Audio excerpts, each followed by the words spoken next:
طيب يا جدعان، انا اصلا كده كده ما كانش فارق معايا الماتش، يعني فاهم الموضوع سهل.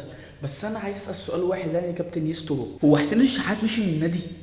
انا معلش سامحوني، انا عارف ان انا بتدخل في امور شخصيه ما ينفعش اتدخل فيها، بس معلش انا اسف. سامحني يا كابتن يسترو، معلش هو يسترو مش هو اسمه ايه، حسين الشحات مشي من النادي؟ يعني معلش يا جدعان، هو ليه كل المدربين اللي بيجوا الاهلي عايزين يموتوا حسين الشحات؟ يا جدعان يا جدعان، انا واخد بالي ان زيزو بيلعب عشان اسمه يعني زيزو دلوقتي هو في الفتره دي مش احسن حاجه ومش في مستواه. خلاص يابا، خرجوا بتلعبوا ليه؟ الراجل رايح انفراد، مفيش حد معاه، هو والحارس، خلاص الموضوع منتهي. اما باصيها حتى من غير ما يبص يا سيدي، طب ما تشوط.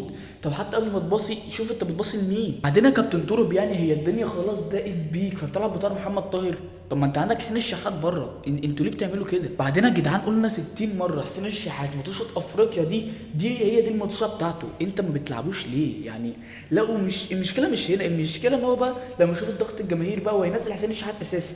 لما يعمل اداء وحش هيقول لك شفت، انا عشان كده ما كنتش بنزله. انت اللي مقعده دكه، انت اللي مموته، انت اللي ما بتلعبوش في المطوشه. ازاي واحد يعني ازاي غايب بقاله فتره طويله عايزه ينزل يقدم مستوى حلو؟ طب ما تلعبوا بيه دلوقتي وتشوف مستواه. ما انت كده بتحرق كارت طاهر محمد طاهر النهارده تطلع ناقص واحد. طب انت ليه بتضغط على نفسك الضغطه دي؟ فاتمنى نشوف حسين الشحات اساسي في الماتشات الجايه، لان هو فعلا حاليا هو اعلى واحد في مركزه.